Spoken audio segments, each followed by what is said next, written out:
Baik, teman-teman, Bapak Ibu sekalian, selamat siang semuanya. Assalamualaikum warahmatullahi wabarakatuh. Salam sejahtera untuk kita semua. Selamat datang, Bapak Ibu sekalian, teman-teman. Setiap hari ini, kami dari panitia, perkenalkan sebelumnya, saya Direktur Eksekutif di Saremi. Kami adalah salah satu lembaga NGO yang bergerak di lingkungan dan hak asasi manusia.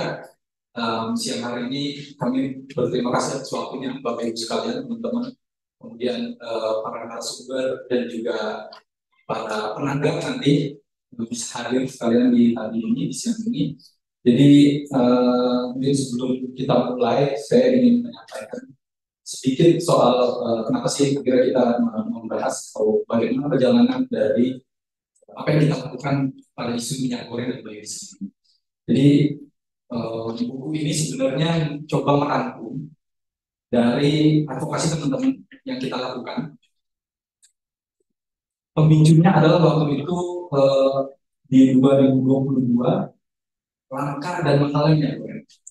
Nah, jadi ternyata itu punya korelasi cukup besar pada tata kelola. Nah, apa yang dilakukan teman-teman waktu itu salah satunya adalah mencoba mengajukan gugatan ke PT UN atas ketidakmampuan negara dalam menjamin ketersediaan atau juga keterjangkauan. Padahal ini dua ketentuan ini itu dimuat dalam regulasi. Jadi pemerintah itu harus menjamin persediaan dan juga menjamin keterjangkauan dari minyak goreng. Kemudian juga Bapak Ibu di peraturan pemerintah ya kalau tidak salah minyak goreng itu sebenarnya digolongkan sebagai bahan pangan, pokok. Bapak Sal, selamat datang Pak.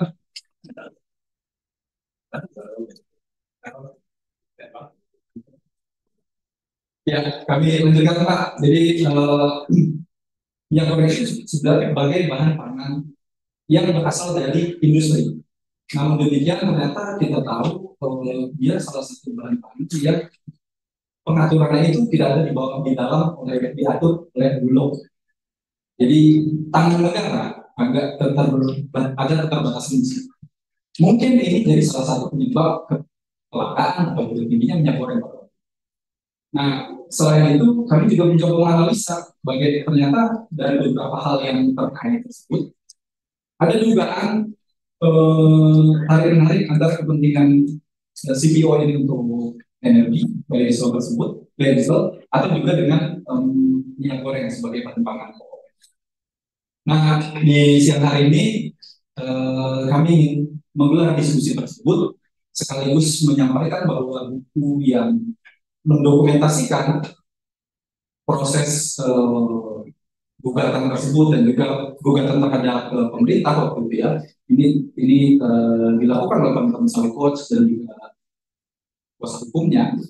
Ini kita sudah lakukan dan beri analisa sehingga mudah-mudahan bisa memberi salah satu sumber rujukan atau bahan pada saat kita membutuhkan perbaikan tata kelola baik di isu energi maupun di isu pangan.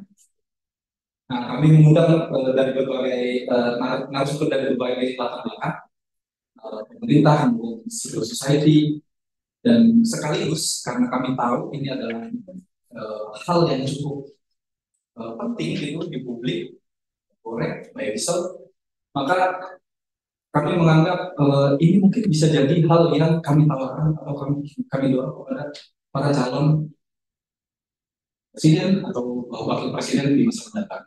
Sehingga kami berterima kasih dari sini semua sudah lengkap, baik tim Pak Anies Mohaimin, dan kedua tim Pak Prabowo dan Gibran, dan juga tim ketiga Pak Ganjar dan Mahfud. Nah, selama berdiskusi teman-teman, kurang lebihnya mohon maaf. Sekian mungkin pengantar dari kami mewakili Satya Bumi dan juga Sawit Watch serta PNET sebagai penyelenggara. Kami bagian dari koalisi konstitusi. Terima kasih. Wassalamualaikum warahmatullahi wabarakatuh. Saya serahkan ke moderator. Selamat siang, Bapak Ibu dan para undangan.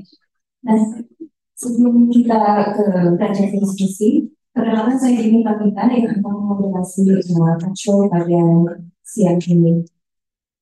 Sebelum mulai diskusi itu saya pagi tadi sempat membaca lintas ini. Ini ada dua hal. Yang pertama soal utang minyak goreng, utang refleksi sebesar 344 miliar yang belum dibayarkan. Kemudian juga ada soal B35 yang akan ditingkatkan menjadi B40 pada 2040. Rencananya seperti itu. Nah, kalau kita menurut ke belakang, sejak 2021 kita tuh selalu mengalami kelangkaan kelangkaan yang terkadang minyak goreng. Saya mengutip SP2KP Mega yang menyebutkan per 1 Desember saat harga minyak goreng melonjak menjadi 17.500 per liter dan naik lagi menjadi 17.900 per liter per 31 Desember 2017 dan untuk kemasan premium itu sudah menembus angka 20.200 per liter di Desember 2021. Dan kondisi di 2022 itu semakin naik turun lagi gitu, semakin dinamikanya semakin tinggi lagi seperti yang kita tahu.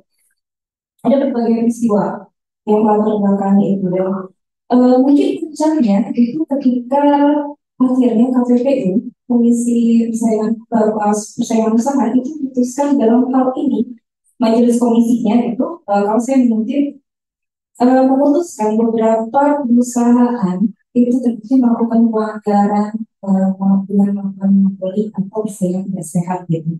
Itu melanggar Undang-Undang Nomor 5 Tahun 1999 tentang larangan praktek monopoli dan persaingan usaha tidak sehat yang diatur dalam pasal 19 ayat C yaitu membatasi peredaran dan atau penjualan barang jasa pada pasar yang bersangkutan merupakan praktik monopoli atau persaingan tidak sehat. Dan ini ada beberapa perusahaan yang akhirnya diputuskan untuk membayar sejumlah denda, sejumlah denda itu.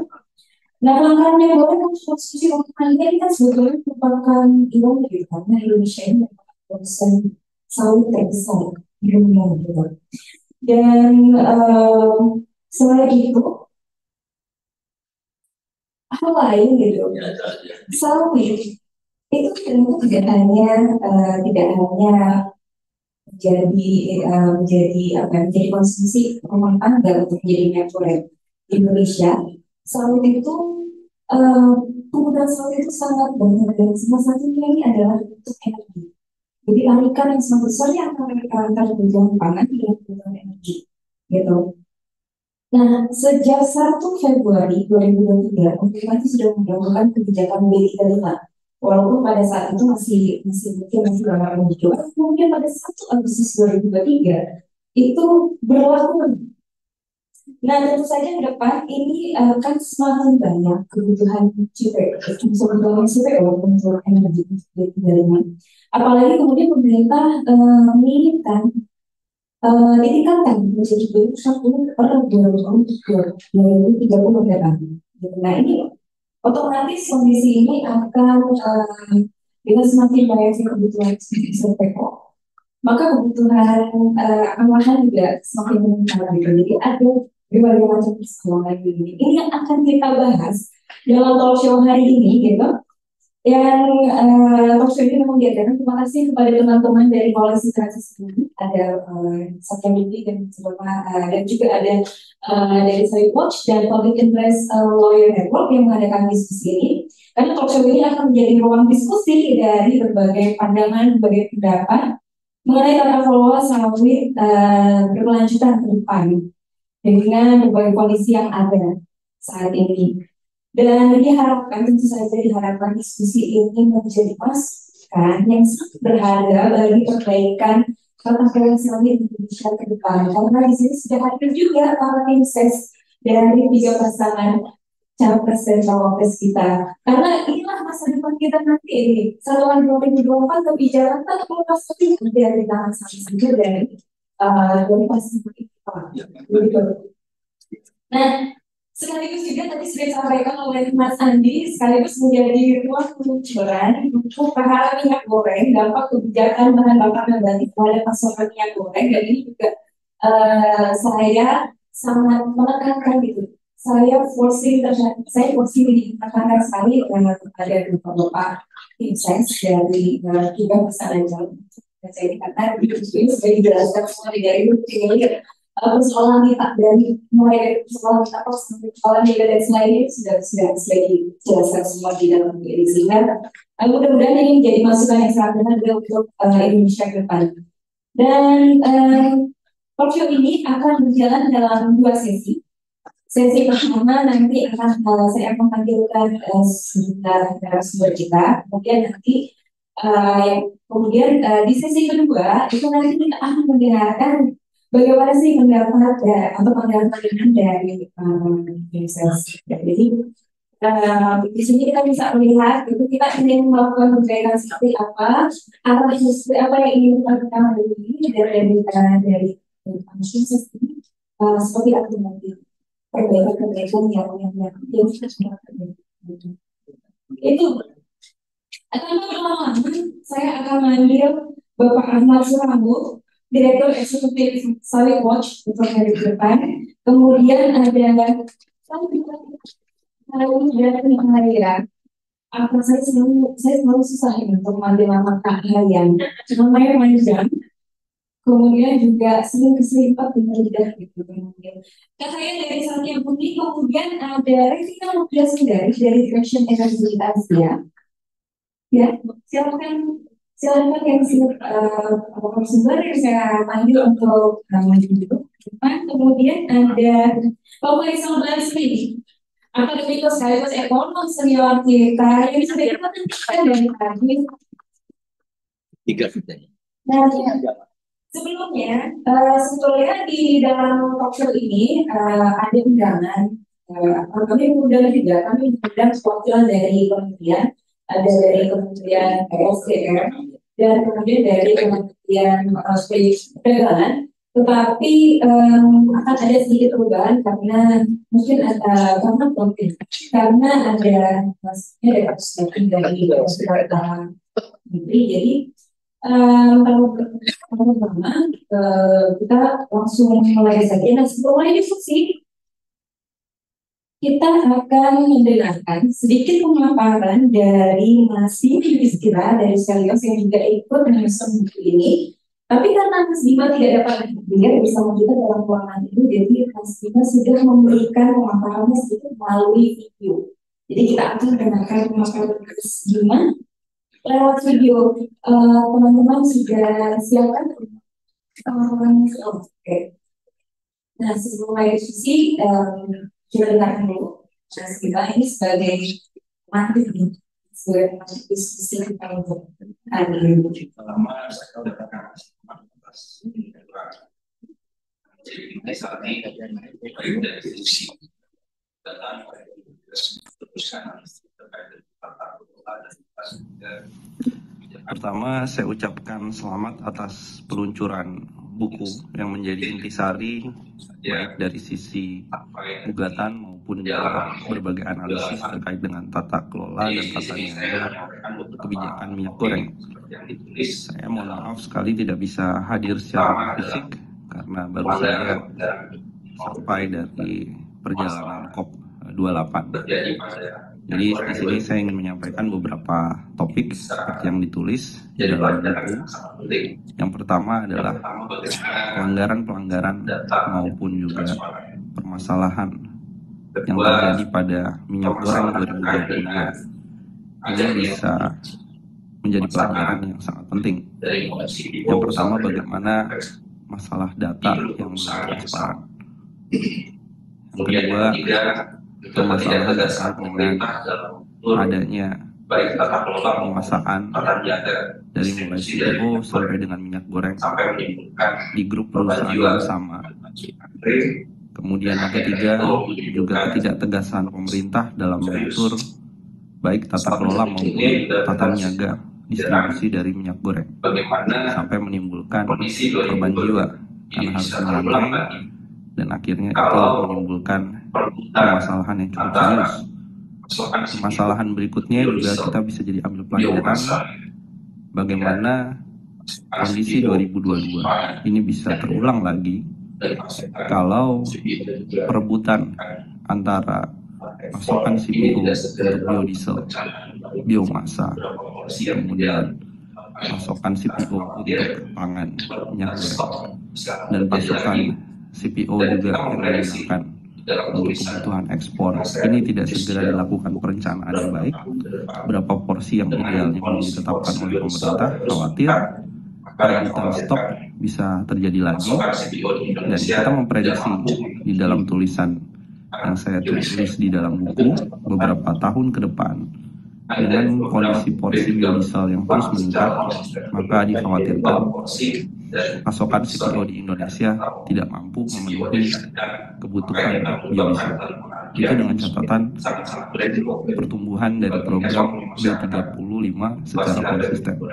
Belum kalau porsi dari biodieselnya dinaikkan atau CPO-nya dinaikkan, maka ini akan menyebabkan tarik-menarik yang sangat-sangat beresiko bagi ekonomi masyarakat, fluktuasi harga minyak goreng, dan tentunya dengan disparitas harga yang lebih menarik antara biodiesel dengan produsen minyak goreng, banyak pabrikan sekarang mengincar menjadi produsen biodiesel.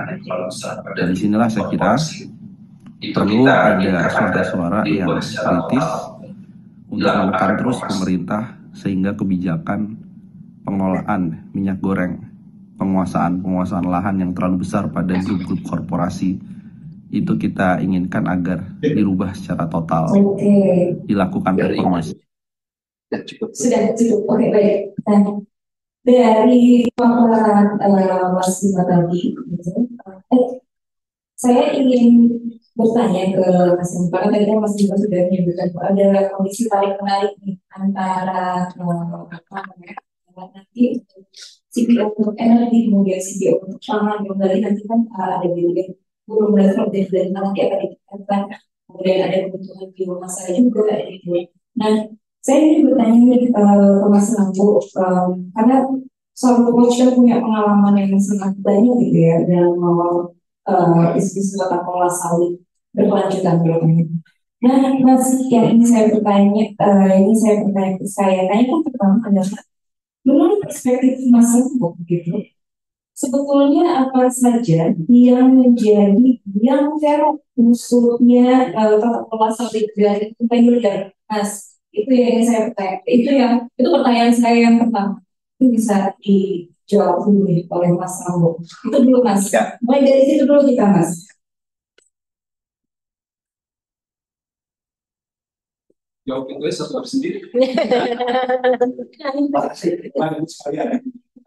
Sekali saya ini ya kita ini urusan kita semua ya coba sampai saja ini urusan kita ada semua bisa jadi solusi bersama jadi dalam ini kita diskusi baik apa yang sudah disepakati. Nah, tadi dengan ini soal pasien kalau identifikasi kita ini apakah itu sekalian memang persoalan tertentu itu menjadi penting untuk kita tahu. Saya lihat dari kerja yang selama kita lakukan itu hal yang terpenting menurut saya itu soal transparansi. Jadi memang terlihat dalam kerangka ini soal keterbukaan itu menjadi penting dan keterbukaan dalam bersih, keterbukaan data dan macam-macam sehingga semua hal itu bisa dikontestasikan dalam rangka publik sehingga publik itu bisa tahu sehingga bisa mengerti apa yang dilakukan oleh pemerintah itu kesejahteraan. Nah yang terjadi saat ini kalau kita cek data hakim itu tidak keluar, tidak bisa kita apa-apain kecuali Anda datang ke pengadilan, Anda meminta baru bersidang baru keluar. Padahal itu di negara itu pun terjadi disebut di Mahkamah Agung. Dua hal, satu bidang boleh, satu bidang tidak, dan dua keputusan yang ya saya rasa bertolak belakang itu juga menjadi problem kita semua. Malaysia sebagai salah satu pihak yang mungkin menjadi salah satu kompetitor kita itu sudah dibuka, jadi tidak ada masalah sama-sama kita sama-sama bersama manfaat dan sapi itu sudah sehingga kalau ada yang terpaksa semua terbuka di saudara. Nah, yang kedua, pihak itu ada kita mengatakan ketertiban atau ada satu kelompok yang menguasai sehingga kita bisa lihat tuh ada minimal 7 atau lebih lah perusahaan seperti itu punya jumlah itu tidak bisa terus. Itu kalau ditanya lagi baik lah. Kenapa? Karena kebijakan membolehkan. Kenapa kebijakan membolehkan? Ini harusnya saya nggak tahu nih ada tim dari Capres. Mereka mungkin nggak bisa janji ya karena kami tim sukses kalau Capres. Nah, saya bertanya gitu. Saya gitu. Apakah kita jadi kata-kata untuk mereview permintaan sebenarnya boleh dikendas. Di situ sebenarnya masalahnya karena di situ pembatasannya tidak ada. Kenapa saya bilang tidak ada? Karena ada pengecualian tentang misalnya kita itu membilang bahwa izin usaha perkebunan yang di daerah itu ketika maksimal itu atau perusahaan itu 100 dikecualikan perusahaan yang publik, perusahaan pedagang dan korporasi. Artinya sebenarnya kalau kita cek nggak ada yang dibatasi, sehingga ya sekarang kuat-kuatan aja sudah izin. Nah, dalam kerangka ini, kami sebenarnya melihatnya dalam tata kelola untuk konsentrasi. Kalau kita cek di zaman Orde Reformasi, itu indeks gini soal penguasaan lahan itu selalu berputar-putar antara 0,5 sampai 0,7. Jadi artinya apa? Indeks gini kita itu ketimbangannya sampai tinggi dan mungkin menengah, belum bisa sampai rendah. Nah, ini juga apakah pembangunan ke depan itu punya janji untuk menurunkan sehingga di bawah 0,5 itu juga janji-janji lagi. Apakah janjinya benar-benar sebuah janji yang nanti kita lihat di implementasinya. Jadi di zaman Pak Jokowi ini ada indeks income 0,59. Jadi 0,59 itu termasuk ya menengah atau tinggi lah. Jadi kalau mau dibilang ya belum ada perubahan lah kalau mau kasarnya begitu. Nah, hal ini Mbak, sebenarnya kita lihat ada satu kebijakan yang kayaknya itu bagus menurut kami ya, soal moratorium perizinan sawit. Dengan adanya moratorium sekarang tidak diperpanjang begitu ya, walaupun Ibu Menteri Keuangan bilang secara implisit tidak akan melakukan katakanlah pelepasan katakanlah ada moratorium untuk perizinan sawit, tapi ternyata kalau kita cek terakhir ini ada pemutihan sawit. Bagaimana sawit yang ilegal gitu di kawasan hutan begitu sekarang dilegalkan. Jadi kalau menurut undang-undang katakanlah pemberantasan pencegahan kerusakan hutan itu harus ditindak. Ini lewat undang-undang cipta kerja bisa tidak ditindak. Saya nggak tahu apa ini juga nanti ke depan akan ada evaluasi terhadap ini ya. Nah, hal itu antara transparansi dan katakanlah pertimbangan proses ini melahirkan konflik. Jadi Bapak Ibu sekalian kalau ada yang kalau benar-benar itu dari katakanlah sumber itu akan konsesi. Kalau tidak konsesi tambah, ya konsesi lagi. Udah ngapain aja. Artinya kalau kita cek kalau konflik di luar itu ya, terakhir kan ada kasus itu yang kasus kemitraan yang sering itu dan berbasis dua atau satu jiwa. Kalau menurut saya harus dikoreksi. Saya melihat memang ini tidak ada katakan satu kebijakan yang bisa reformasi secara total. Tadi yang dibilang oleh Pak Bima itu saya setuju sekali. Yang ada itu baru wilayah-wilayah yang apa ya, yang dalam tanda kutip tidak akan berdampak secara signifikan. Kami di Samitor Bapak Ibu sekalian mencatat ada sekitar 1.088 komunitas itu konflik dengan perusahaan sawit. Kita akan terus tidak ada perubahan total begitu. Nah, ini yang menurut kami akan terus berusaha Bapak Ibu sekalian kalau ini kalau tidak diselesaikan. Jadi kami itu meminta gelombang pertama itu konflik itu biasanya antara masyarakat ada dengan perusahaan sawit. Yang kali ini kemarin itu gelombang kedua karena pasca izin-izin sudah diberikan mulai stabil, masyarakat menjadi penonton, nah itu akan ada banyak hal salah satu kan saya tinggal hampir sekarang. Jadi adalah saya tidak mau bilang apabila paksa TPS karena memang secara struktur mereka yang dilakukan itu bahkan jadi artinya mereka melakukan kegiatan sangat berisiko secara benar. Tapi kalau secara sosiologis kalau nggak diteliti, penjara kita tuh bisa tuh.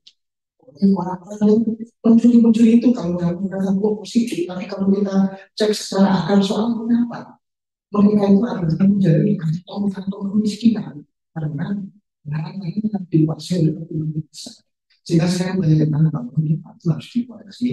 Saya bayangkan bahwa Inggris di depan itu kalau boleh sekolah dari kalau orang dari 55 harus rendah begitu. Nah itu caranya gimana?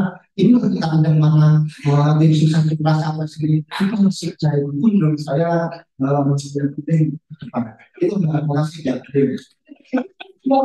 Ini ada satu pertanyaan lagi gini. Saya pernah baca salah satu kajian yang mengarahkan kebijakan pengembang nabati dengan deforestasi. Jadi ada peningkatan. Jadi begini, peningkatan BBM dan BBM bahan bakar nabati dari SIPO itu ternyata disertai dengan peningkatan penguasaan tebu sawit. Kalau lihat data dari sampai dengan 2022 itu ada peningkatan luas tebu sawit sampai dengan 4,25 juta hektar. Nah, Mas, ini kan artinya di Tapak itu kan ada berbagai macam konflik ya di masyarakat, baik itu konflik izin maupun konflik pasca izin gitu, setelah izin didapatkan dengan kemitraan-kemitraan yang lalai di dalam pembangunan usaha gitu. Kemudian juga tadi ada mungkin juga ada potensi deforestasi yang mana ini deforestasi terutama kalau itu dia adalah dia mengambil alih lahan atau alih fungsi lahan besar, lahan baru, tentu saja emisinya itu menjadi sangat tinggi. Itu jadi catatan. Dan kemudian juga, nah ini lagi kan ada ancaman tarik menarik antara supply chain-nya gitu kan Mas. Kalau boleh saya tanya gitu, bagaimana sih bagaimana pandangan Sawit Watch dalam bagaimana Sawit Watch memandang kebijakan PIT 35 ini? Itu yang pertama. Kemudian yang kedua, lalu seperti apa Mas ini apa namanya apa ya saran perbaikan dari Sawit Watch sendiri itu untuk memperbaiki tata kelola sawit ini, baik itu untuk untuk melindungi kita semua.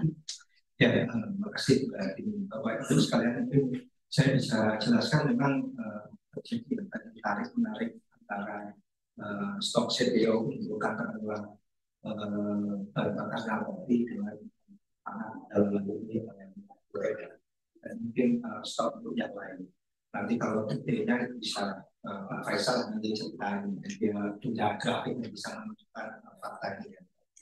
Jadi saya lihat sebenarnya untuk bahan bakar nabati itu sebenarnya apa ya dalam kajian ini kebijakan bagus karena dalam kerangkanya untuk sustainable. Tapi proses-prosesnya ini harus kita lihat apakah baik atau tidak untuk banyak pihak.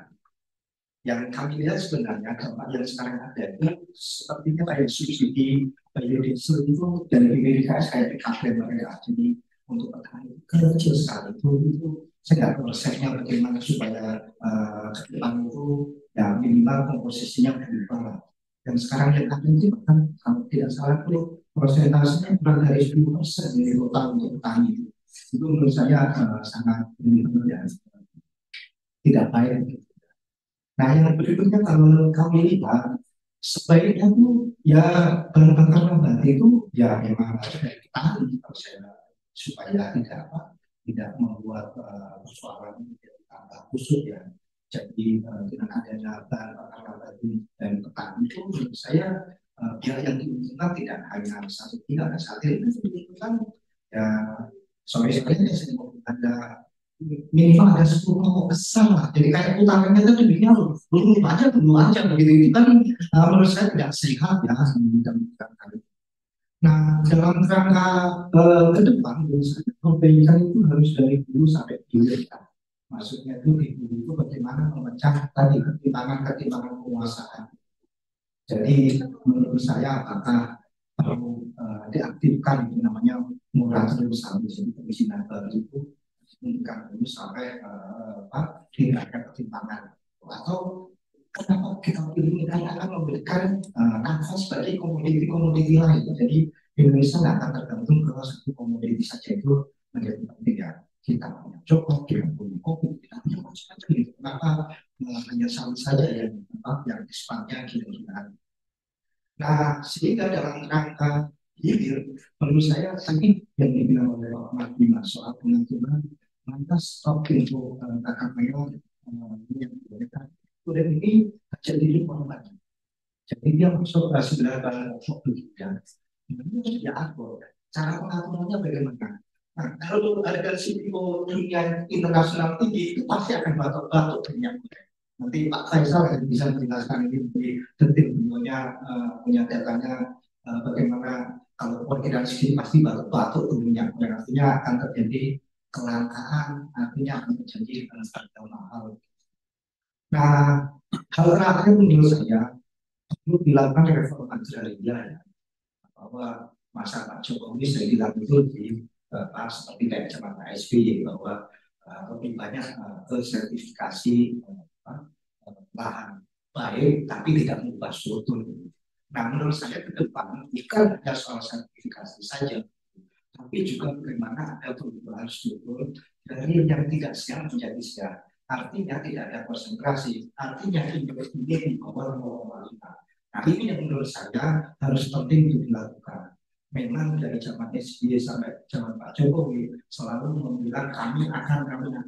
Nah, memastikannya bagaimana begitu itu yang penting. Memastikan bahwa itu benar-benar diimplementasikan begitu. Mungkin bisa nggak?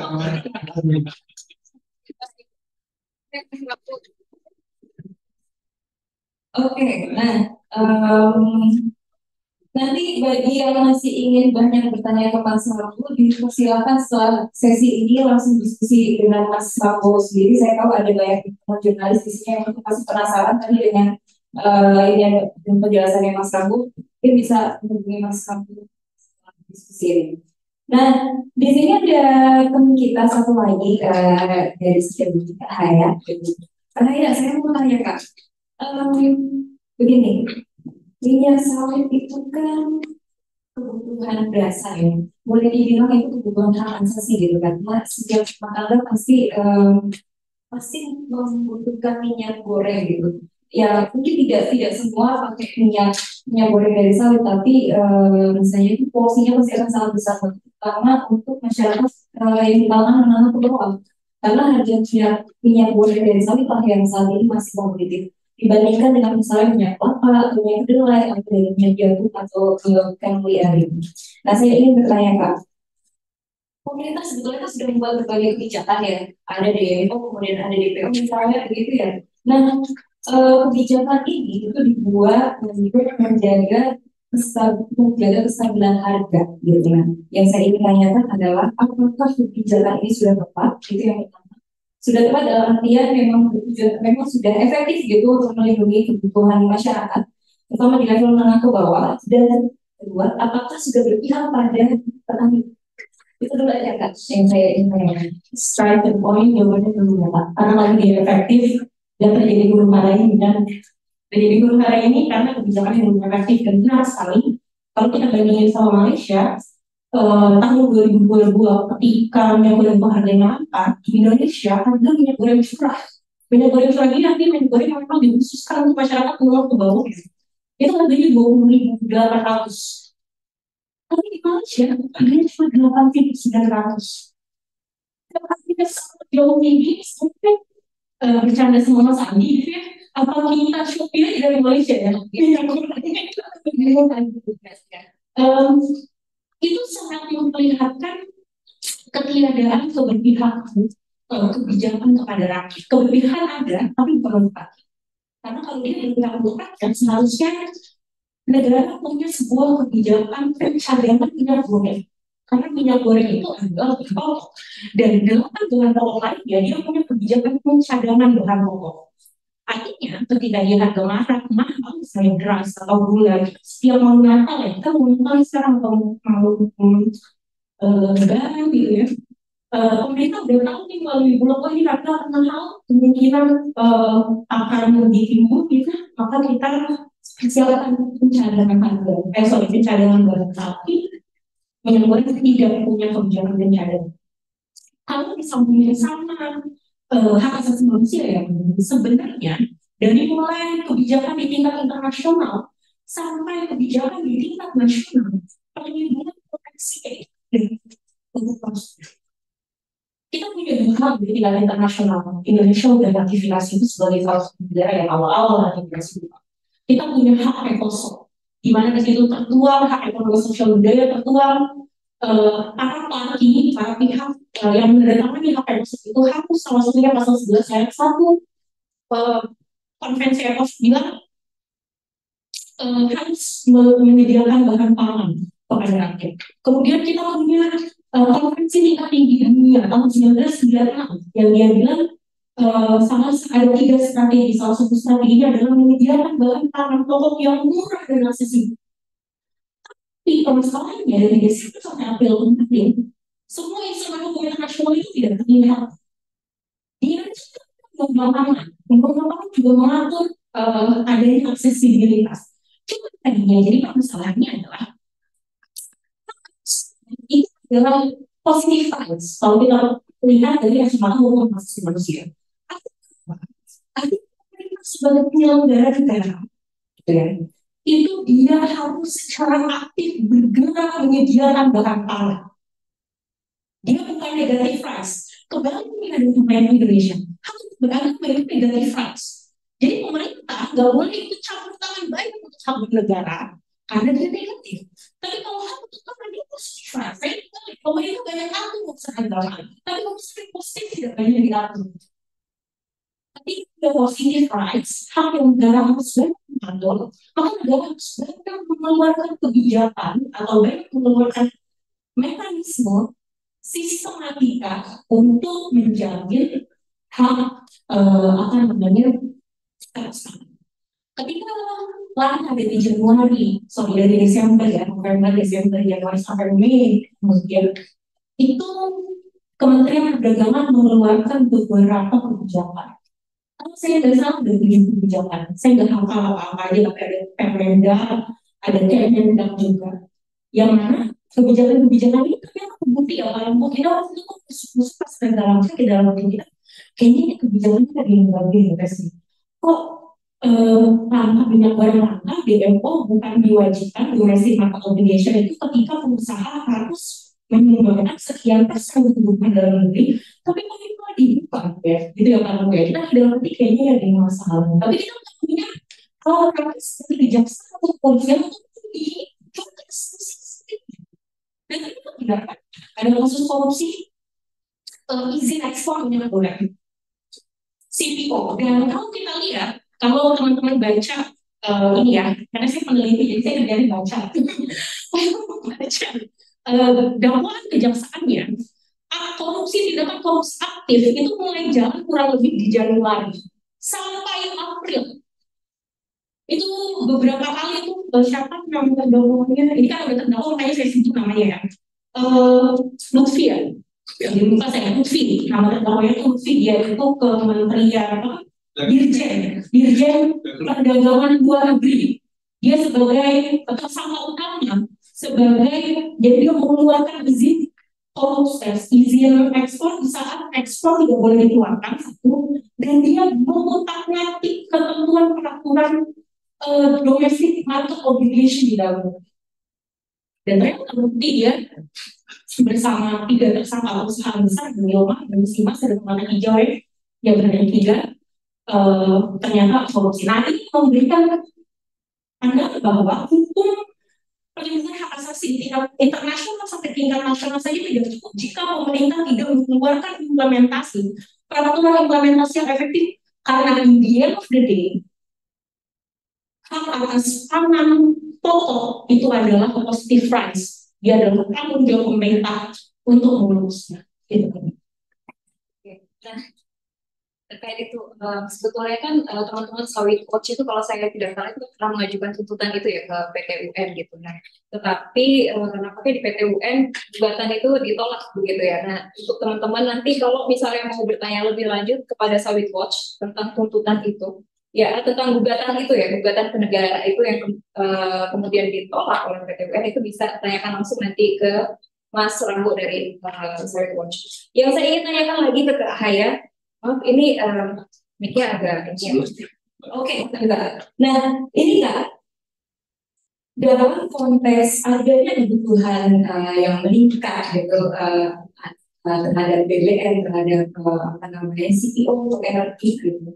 Kemudian di satu sisi ada kebutuhan yang meningkat juga gitu. Maksudnya kalau saya baca itu ada data yang juga bahwa memang kebutuhan untuk minyak goreng itu juga tidak terlalu fluktuatif, tapi meningkat, tapi memang perlahan gitu.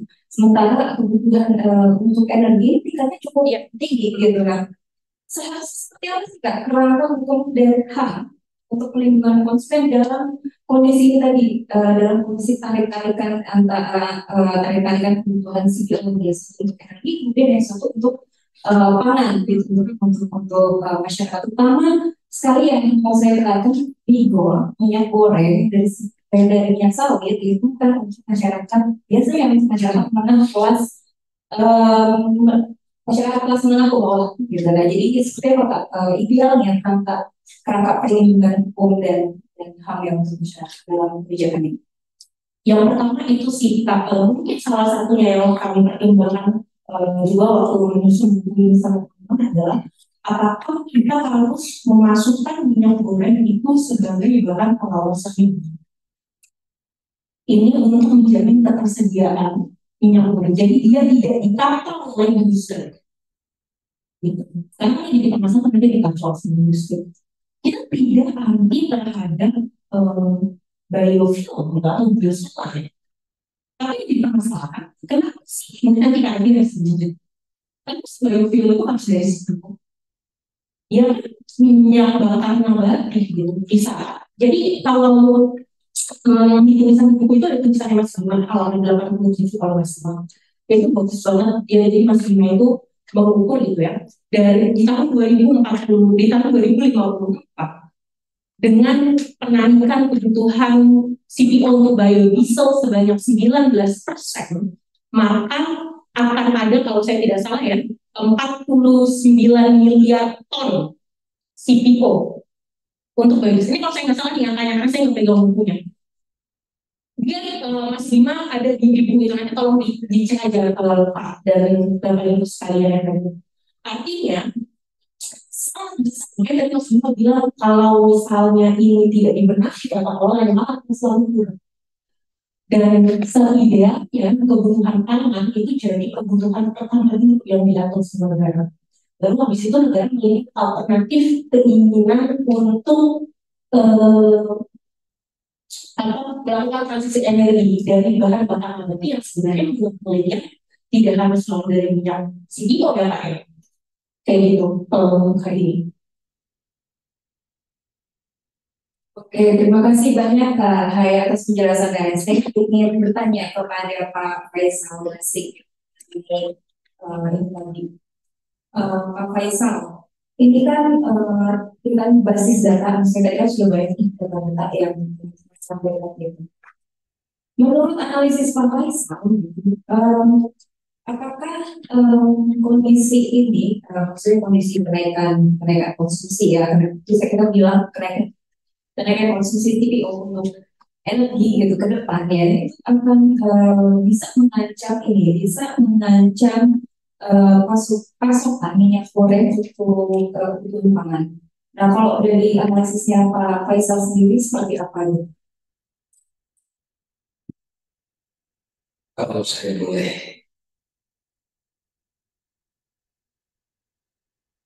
menjelaskan atau misalnya yang misalnya sejarah Indonesia itu mencatat ada dua kebijakan yang kacau balau yang merugikan keuangan negara itu sama sekali.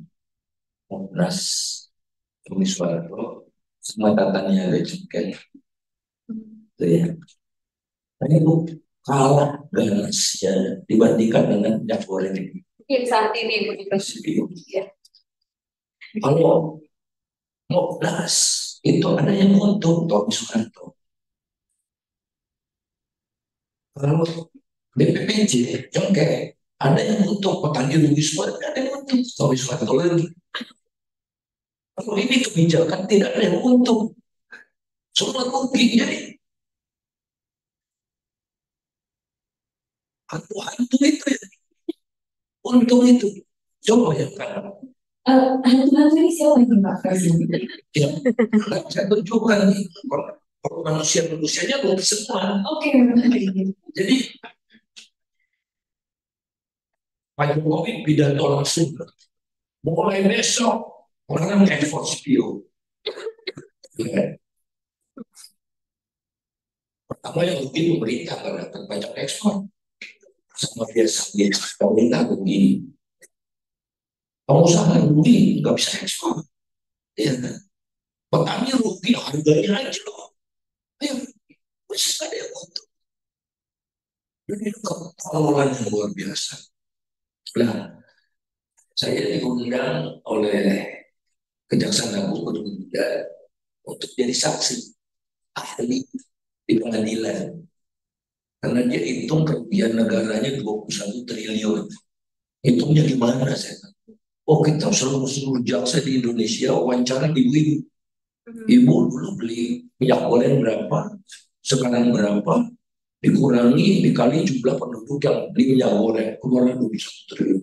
Tapi yang tobat ini jaksa nih kacau, gitu kan? Jadi saya nggak mau, ya saya katakan gini ke jaksanya, yang paling banyak merugikan negara itu Pak Jokowi. Saya tersangkanya Pak Jokowi. Jadi dari dulu Pak Jokowi udah ugal-ugalan. Dan ini saya sampaikan secara publik kan. Tapi orang anggap saya sentimen Pak Jokowi. Sekarang baru pada sadar, oh iya kayak gitu kelakuannya presiden ini. Gitu. Ya, bahaya sekali. Atau bikin pitch bahkan. Nah, ini itu backgroundnya. Nah, ekonom itu nggak tahu banyak. Ini kata saya, kata Milton Friedman, menang hadiah Nobel. Orang itu lebih tahu banyak. Tahu sekali bagaimana cara menciptakan kelangkaan. Tentukan aja harga di bawah ongkos, pasti langka. Jadi negara ugal-ugalan selama itu menentukan harga. Nanti kalau rugi ada transaksi, bayar. Ini negara ada bagian rendah sekali menciptakan ketidakpastian buat usaha. Ujung-ujungnya usaha petani kan, jangan macam itu. Ya jadi balik kotanya ini katanya kata pembisik, bukan kata menteri, bukan kata menteri pertanian, bukan. Katanya CPO ini langka karena harga di pasar internasional tinggi, oleh karena itu pada ekspor semua. Padahal ekspor apa ekspor? Ya, seadanya aja ekspor karena jual di dalam negeri sama di luar negeri harganya sama. Kalau CPO di dalam negeri digunakan untuk biodiesel, harga ekspor harga internasional. Gitu. Ngapain ekspor? Jadi nggak begitu tertarik kok. Ya masih ada sisanya ada ekspor tuh. Jadi ini pemerintah ngerti masih kalau negara gitu kan disalahin ekspor gitu. Padahal yang harus disalahkan tadi kan biodiesel. Gak fullnya Pak pemerintah juga gitu kan. Jadi menciptakan dua harga. Oleh karena itu siapapun tentu saja ingin keuntungan yang maksimum kan. Dicari yang lebih besar untungnya dan dijamin tidak pernah rugi. Ini pemerintah menciptakan surga buat pengusaha biofuel karena dijamin tidak rugi. Jadi bisnis surga karena tidak bisa rugi. Bagaimanapun pasti untung. Gitu. Nah itu dia. Jadi ironis ya. Jadi menurut saya itu kalau somasi ya, ke BUMN kemana-mana itu, ya saya kayak kuliah aja kan di PTUN saya saksi juga kan ya. Dan saya meyakinkan KPPU itu dari jam 10 pagi sampai setengah 1 malam. Salah satu yang terlama saya bersaksi, lelah sekali saya. Dan Mbak, ada pengacara Edi Bunyamin namanya, bagus sekali itu. Menurut saya pengacara yang luar biasa lah ya. Itu dia punya bagan yang menunjukkan setiap hari, nggak setiap hari banget, setiap hari kebijakan berubah. Jadi 20-30 tiap hari berubah. Siapa yang buat usaha itu kebijakannya berubah begitu. Jadi ini ya kegagalan negara karena tidak lewat aturan. Semua diperintahkan oleh Jokowi. Jokowi lah yang menjadi pemicunya. Ya. Nah, apakah ada basis? Sorry, ditanya nih. Saya tanya Pak Mustanul Arifin kerjanya di istana.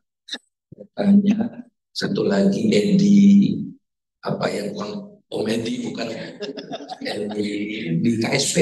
Edi yang lain lah. Dan Pak Jokowi ini nggak ada yang tahu.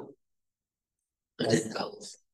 Soal kebijakan tersebut gitu ya? Iya, dari mana Pak Jokowi dapat bisikan.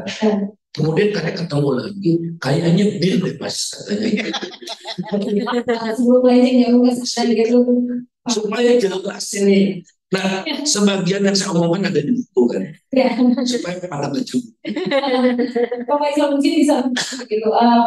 Basis dananya seperti apa Pak? Kalau misalnya kita membayangkan gitu ya, dalam beberapa tahun ke depan ini akan diterapkan 100%, dalam arti akan meningkatkan sampai 100%. Misalnya begini, sudah tidak lagi B35 gitu, sudah tidak lagi B40 gitu. Nah, kira-kira kemungkinan terburuknya itu seperti apa kalau misalnya ini?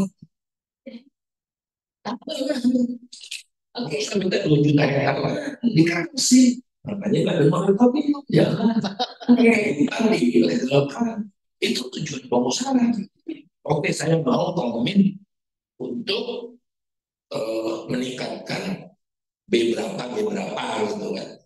Dan pemerintah juga nyuruh minyak goreng harus harganya stabil. Dia tidak mungkin kecuali dengan meningkatkan lahan. Usaha. Ada keluhan omnibus mempermudah ini semua gitu. Idealnya Pak Faisal, idealnya gampang bukan meningkat. Oke. Mudah-mudahan band-band yang akan datang berjalan pas oligarki. Tiga-tiganya Tiga-tiganya ada. Tiga-tiganya ada. Nah, itu pertanyaan kami Pak Faisal. Menurut Pak Faisal sih, gitu, idealnya seperti apa? Apa yang harus dilakukan gitu untuk memperbaiki ini semua? Yang pertama tentu saja satu harga. Barang yang sama identik ya satu harga. Saya dapat masukan juga. Saya tidak setuju sama teman-teman Sawit Watch diawasi alokasi CPO sekian diawasi. Waduh, berat. Kalau ada mekanisme pengawasan tambah banyak setannya. Yang ngawasi polisi ya kasih duit jadi jangan pakai mekanisme pengawasan di tengah negara yang korupsinya luar biasa besar ya, yang namanya gardu korupsinya pun udah kebakaran kan, KPK-nya ketuanya korupsi. Bayangkan Anda mau bikin segala sesuatu aturan yang banyak yang bisa, jangan menciptakan hal-hal yang menimbulkan distorsi gitu. Karena mekanismenya jelas kok. Penyebabnya apa tadi? Ada minyak goreng sekarang itu ya nggak turun 19.000. Iya, udah bulan itu ya. Ada CPO udah turun. Sehingga kalau saya bikin rasionya harga minyak goreng karena dalam rupiah kan harga CPO-nya dalam dolar, saya rasionya di 20 dan 21. ini rasio antara CPO dengan harga minyak gorengnya. Ya tapi kan rupiah dolar ya. Jadi ini indeks aja gitu, nggak pakai satuan. Itu udah 21. Ya, minyak gorengnya sudah turun harganya. Ya, minyak goreng sudah turun. Sudah turun. Karena pada tahun 2000 Januari 2020 ya, itu harga minyak goreng 14.000. sekarang 19. Nah, padahal pada 2020 itu harga CPO-nya sama dengan sekarang. Jadi CPO-nya udah balik ke tahun 2020. Ya, gorengnya balik-balik ya. Nah, kenapa? Ya karena mengikuti hukum pasar. Ya kan? Jadi harga turun, ya tetap aja atraktif untuk biofuel relatif, secara relatif itu alokasi secara relatif ya jumlahnya naik, alokasi untuk aneka makanan eh, eh, turun terus. Jadi misalnya pada tahun 2019 itu CPO itu 58,9% untuk industri pangan. 2022 perkiraan GAPKI, datanya dari GAPKI dan BPS. GAPKI itu datanya lumayan bagus. Jadi dia punya neraca sawit, beda sama garam, pusing dia kalau garam gitu. Nggak bisa ketemu gula, agak gampang, tapi sawit ini oke lah, bisa dikatakan ya karena pemain-pemainnya besar. Jadi tahun 2022 perkiraan GAPKI waktu itu tinggal 46,6. Nah sementara biodiesel meningkatnya luar biasa dari 2015 kalau nggak salah kan awalnya 0 kan, 0 persentasenya. 2019 sudah 34,5% dan 2022 sudah 42,9. Ada kemungkinan kalau lihat tren gini sekarang untuk biodiesel sudah lebih besar dari aneka pangan. Iya. Trennya kayak gini ya. Sementara untuk oleofoamnya kira-kira 10% aja. Nah itu kan kelihatan karena peningkatan lahan CPO-nya nggak bisa secepat. Target pemerintah kan butuh 3 tahun gitu, tanam terus ganti gitu ya. Nah jadi kembali saya rasa yang disalahkan Kementerian Perdagangan padahal sumbernya di SDM. Jadi kemudian persoalannya di mana, obatnya untuk siapa gitu kira-kira. SDM, sumber masalahnya di SDM. Ya, dan ini Pak Faisal kan pemerintah itu artinya negara itu memenangkan energi ketimbang perut. Nah ini kan untuk melindungi harga minyak goreng ada DMO. Nah DMO ini kan katanya akan per November lalu kalau nggak salah DMO 2024 itu akan terus dilanjutkan juga. Nggak ada gunanya DMO. Oke. Berapapun dalam negeri, dalam negeri itu meningkat terus. DMO kan takut diekspor, ekspornya turun kok DMO geblok lagi. Apa gunanya DMO kalau orang tidak berbayar untuk ekspor? Ekspornya turun ya. Kalau ekspornya naik terus seperti apa ya, DMO itu batu bara. Batu bara ada buat PLN. Kalau semua diekspor, PLN tidak dapat batu bara. Padahal 60% pembangkit itu batu bara. DMO tuh, ini kan nggak usah kayak gitu. Orang tersedia di dalam negeri dengan harga internasional. Iya, kalau tidak ada macam-macam ini kan harga tidak. Kalau masalah Malaysia tidak mengenakan pajak ekspor lagi. Mengenai pajak ekspor itu melindungi petani. Ya. Karena yang mengekspor kan pengusaha untungnya nggak mau berkurang. Jadi itu kan harga semakin tinggi pajak ekspor semakin turun harga tingkat petani gitu. Jadi mudaratnya semua kan gak ada yang kebijakan segemblok kayak gini. Ada yang nggak pernah. Paling biadab itu cuma Pak Harto yang saya cerita tadi. Ini lebih biadab dari itu. Oke, baik. Dan itu Jokowi. Oke. Nah, sebetulnya kan untuk kebijakan BBM ini kan tidak sepenuhnya apa Iya, sebelumnya kebijakan ini tidak sebelumnya apa namanya, artinya masih bisa diselamatkan loh kebijakan penggunaan bahan bakar nabati itu. Artinya penggunaan CPO untuk energi gitu. Tapi kemudian evaluasi atau kebaikan seperti apa sih yang harus dilakukan ini? Saya ingin bertanya ke salah satu Palestina dari Direction Energi Asia gitu.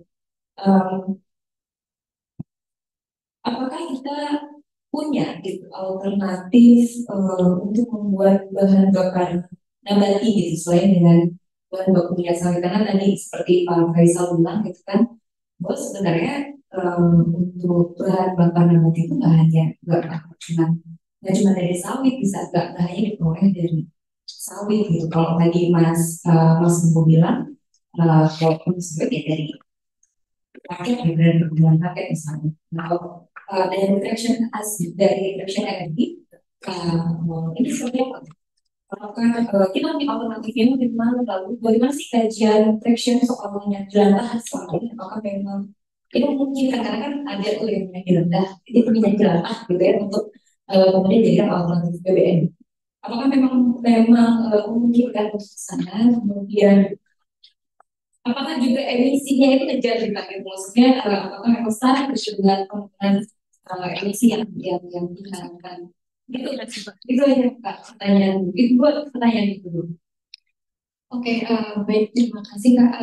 Mungkin saya akan jawab dulu pertanyaan yang pertama. Apakah kita itu punya alternatif yang selain bahan baku dari sawit untuk bahan bakar nabati? Jawabannya adalah iya, kita punya. Jadi Indonesia itu sebenarnya kalau bisa dibilang banyak sekali ya sumber bahan baku selain sawit, terutama untuk bahan baku nabati. Cuman memang balik lagi pada saat ini industri itu juga sedang mengeksplorasi bagaimana sih efektivitas dari bahan baku yang lain gitu selain sawit. Sementara saat ini di SNI untuk biodiesel itu belum ada PAME atau biodiesel CPO dari sawit. Dan kalau dari hasil kita selama ini berjalan juga, kemudian dari hasil kajian kita, jadi alternatif bahan bakunya itu ada dua. Ada yang generasi pertama dan ada yang generasi kedua. Di generasi pertama ini mungkin Bapak Ibu pernah dengar ada nyamplung, sebenarnya pakai eksudan dan lain sebagainya. Itu sebenarnya ada potensinya ke sana, cuma masih dalam tahap eksplorasi. Dan kalau generasi kedua, kita punya yang namanya minyak jelantah. Sebenarnya nggak hanya minyak jelantah, tapi juga ada pomade dan lain sebagainya. Cuman kalau dari Traction sendiri, kita masih fokus di minyak jelantah untuk kajiannya.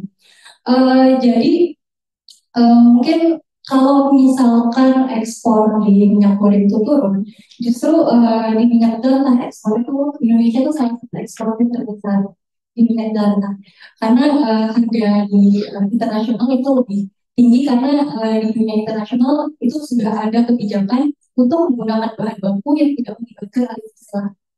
Jadi memang di sana tuh harganya cukup tinggi ya. Setahu saya itu terakhir saya dengar itu sekitar 18.000 per liter. Antara CPO dengan itu kan use oil kan, yang dengan UCO itu di mana harganya kalau di tingkat ekspor? Sepertinya masih lebih kompetitif sih UCO yang betul ya betul. Jadi memang di sana produsen biodiesel juga banyak menggunakan minyak jelantah karena si minyak jelantah ini punya karbon kredit yang cukup tinggi. Artinya ketika produsen menggunakan UCO atau minyak jelantah sebagai bahan baku biofuel, maka dia akan mendapatkan insentif yang besar dari pemerintah. Jadi karena itu untuk pertanyaan yang kedua terkait dengan pertanyaan yang kedua itu terkait dengan ini Kak, apa namanya? Jadi kajian soal itu tadi, soal minyak jelantah itu. Nah, seberapa efektif itu untuk dijadikan alternatif? Maksudnya gini, karena kan untuk energi itu kan kadang-kadang punya ini sendiri, kayak misalnya dia ada density-nya misalnya seperti itu. Kemudian dia tidak hanya soal emisi, tidak hanya soal menurunkan emisi, tapi juga density-nya, kemudian apa namanya, pemrosesannya akan lebih jauh lebih mahal menggunakan UCO ketimbang CPO. Dalam arti kan ini kan minyak jelantah.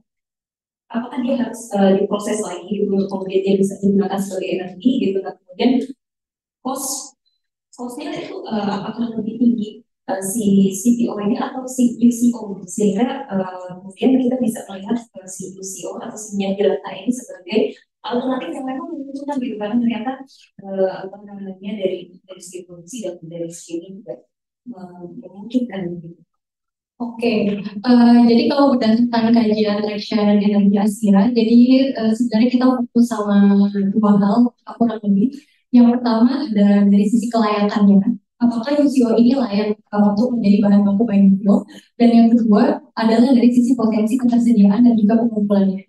Jadi kalau dari sisi kelayakan, jadi Traction ini telah melakukan kajian bersama dengan Pertamina di awal tahun 2022 ini, 2022 kemarin dan awal 2023 ini. Jadi hasil kajian kami melihat bahwa biodiesel yang berasal dari bahan baku minyak jelantah itu juga sebenarnya kalau kita bandingkan dengan biodiesel CPO yang SMI itu memang ada beberapa parameter yang outstanding. Tapi sebenarnya itu kan B100 ya, artinya atau UCO 100 gitu, itu benar-benar itu 100% dari minyak jelantah. Tapi kalau seandainya itu bisa di-blending dengan biodiesel yang ada sekarang, sepertinya dari sisi kelayakan itu sudah sesuai ya, sudah sesuai dengan SMI. Dan ketika kita menguji cobakannya lagi dengan bahan baku lain, yaitu marine fuel oil yang biasa digunakan pada kapal, hasilnya itu sesuai dengan SMI. Jadi bisa dikatakan bahwa minyak jelantah ini layak untuk dijadikan bahan baku biofuel. Dan setelah saya tidak hanya biodiesel atau marine fuel oil, tetapi di luar negeri sudah menggunakan minyak jelantah sebagai bahan baku untuk HVO. HVO itu sangat bagus sekali ya, itu green diesel yang sebenarnya kalau diproduksi di sini itu harganya sangat mahal, tidak sesuai dengan harga yang mungkin bisa dijangkau oleh masyarakat. Dan kemudian selain itu di Singapura itu sudah uji coba jalan untuk bio LSFO atau bio low sulfur fuel oil. Itu sudah dijadikan untuk bahan bakar kapal misalnya. Di awal tahun ini sudah jalan dan yang mungkin ditawarkan sudah akan digunakan seperti itu. Nah itu dari kelayakan. Kemudian yang kedua dari sisi potensi ketersediaan. Jadi dari Traction ini kita baru melakukan kajian di sektor rumah tangga dan juga di usaha mikro. Jadi dari kedua sektor itu kita melihat bahwa potensi ketersediaan minyak jelantah per tahunnya yang bisa didapatkan adalah sebesar 1,2 juta kiloliter. Nah dan ini dari hasil pilot project kita juga bersama Pertamina, kita lihat kalau misalkan minyak jelantah ini kalau dikonversi menjadi biofuel, yieldnya ini cukup besar, jadi hanya berkurang mungkin kurang dari 10%. Jadi artinya 90% dari minyak jelantah yang diproduksi sebagai biofuel itu bisa menjadi biofuel. Jadi dari situ kita melihat bahwa mungkin kalau diasumsikan dengan B35 saat ini, kalau misalkan memang minyak jelantah itu berhasil dikumpulkan 1,2 juta kiloliternya, itu bisa mungkin bisa berkontribusi ke 8,2 sampai 8,6% untuk alokasi.